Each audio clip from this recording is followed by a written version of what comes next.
everybody, this is Doc Eon. Welcome you to another Monday Miniatures Ramble. This one for Monday the 11th of November 2019. And I'm gonna get quite a few notches on my belt this week by the simple expedient of cheating by painting really tiny minis that, you know, hold very little paint. So we've got some foxes, some sort of weird rabbit with horns, some cats hanging out, some, I assume, some Kirin looking creatures, and a dog lazily napping away in the grass. And what else? We have one weird, yes, this is a weird little band. A guy playing the drums and someone playing some sort of lute. Don't know if you can tell what it is. I have no idea what it is. And they're all very quickly and efficiently painted, and they don't look like much. It looks nice, doesn't it? This is because of the flowers and grass that I've added, mostly.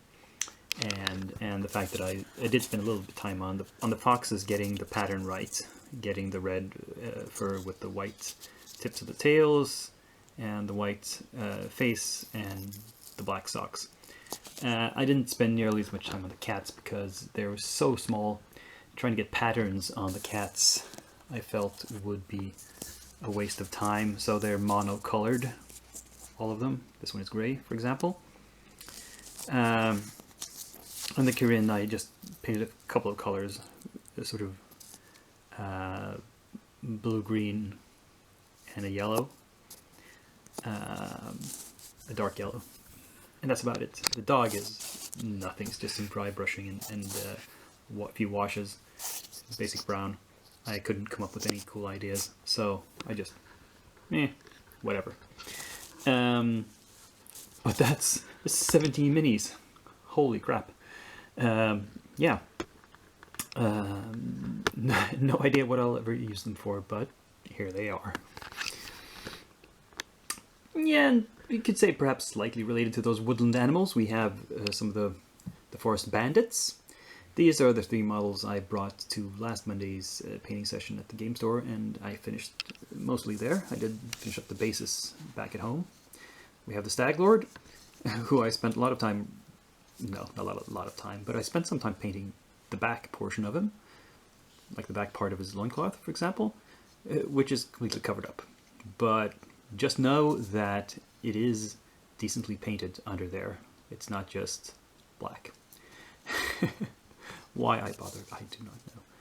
And he not only has this skull helmet, but he has a mask on inside of it. Very, very careful about hiding his identity, this guy. And here's one of his hench women, who is also masked. I gave her a red mask and pants just to give it a pop of color, because most of the rest of her is kind of dark.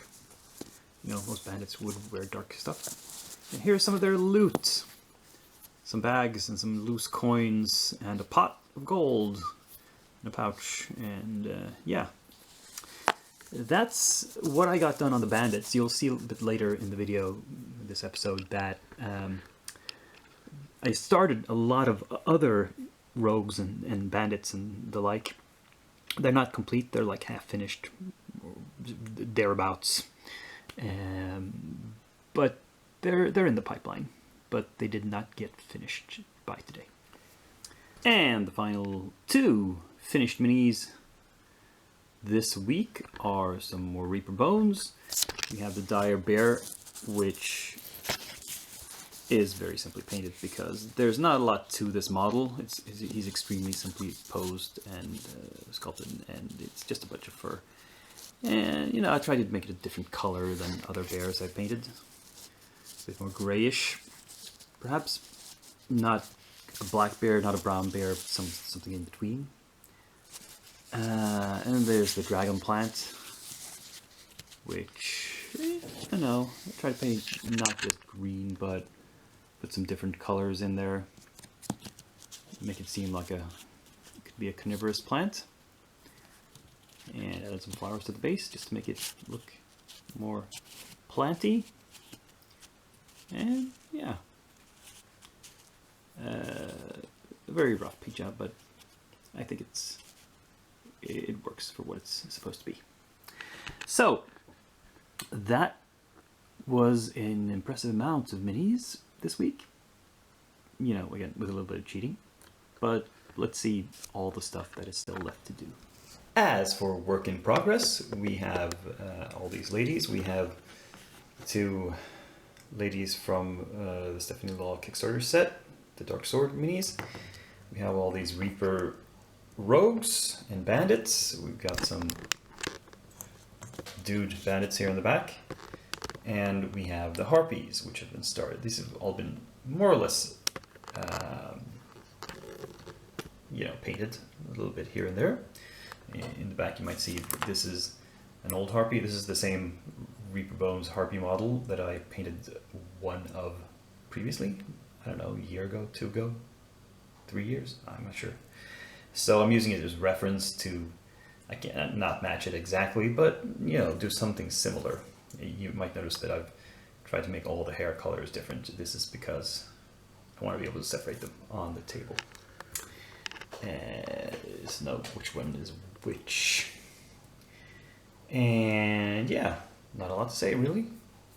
It's progressing. Now ranked up here we see the new stuff I've prepped since last week. We have the bed mimic, where I hopefully hid the seam line where it was glued together reasonably well. And the knights, or cavalrymen, I've left them mostly in the dark gray. The others are more zenithal prime. A few things to note. I said Grebo's pet was a dog, but on further inspection, it's actually a really big cat. It looks like a house. The profile of it is like a house cat, but the size of it is like a bobcat. So, not sure what's up with him. And this guy is standing on a pile of mail letters, just like actually Adorabelle, one of the minis I painted last time. I did some Discworld minis. So probably, I assume there's a Discworld book which is about the mail system in the Discworld. I have not read it, but I would I would hazard a guess that these characters are from something like that. Everything otherwise turned out okay. There was an incident. Let's see, is it this guy? Yes.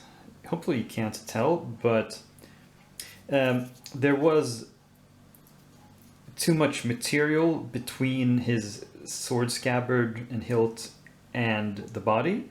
There was a big chunk of plastic there that I cut away, and I slipped a little bit with a knife and I lost the pommel of the sword. But hopefully you don't think about that, because like his arm and his elbow come down right there and sort of disguise it. So yeah. Oh, and the reason I left these guys mostly in the darkest gray I use, the dark gray primer, the German gray from Vallejo, is that they are armored, and so the dark base is good for painting metallic paints on top of. That's cool. And yeah, haven't decided what color I'll do these grubs yet, but we'll see. I do have time to prep them a little bit more. I don't think I've mentioned, but I tend to upload these videos very early in the morning, on Monday morning, before I go to work. And that means in the afternoon there's a small window of time to do a little bit more prep on these before I bring them to the store for the painting session there, to the game store. And I might do things like give a base coat to the basis, or a wash and a dry brush to bring out the details even more in the models. I don't think I need to do that on these because they are very, very clear sculpts. There's no doubt in my mind about what each piece is, so that'll be fine. These guys are a bit more fuzzy. Haha, fuzzy cat people, you know. That was a pun. But no, I think they're relatively clear as well. So this though is a dog. This is a small dog, smaller than that cat. And this bard actually is holding a guitar. It's not a lute, which would be normal for a fantasy medieval themed character. It's a guitar, and the neck is kind of weird, but there was nothing I could do about that because to reposition the neck I would have to reposition the whole left arm as well. That would be very difficult. Oh well. We'll just say it's a curved neck for some inexplicable reason.